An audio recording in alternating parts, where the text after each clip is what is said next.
vamos fazer falta para matar o jogo. Por cobertura, faturou!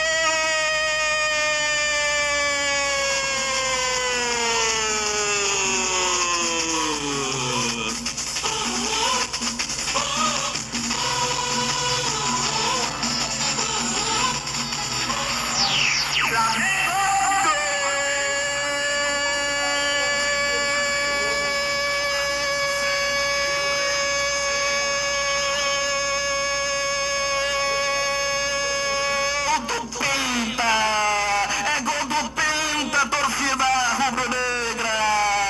Quem marcou?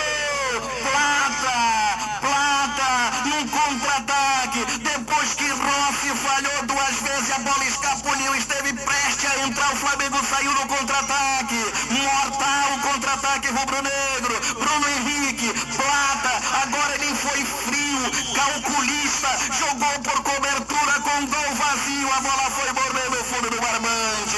Explode a maior torcida do Brasil, é o gol do pentacampeonato da Copa do Brasil.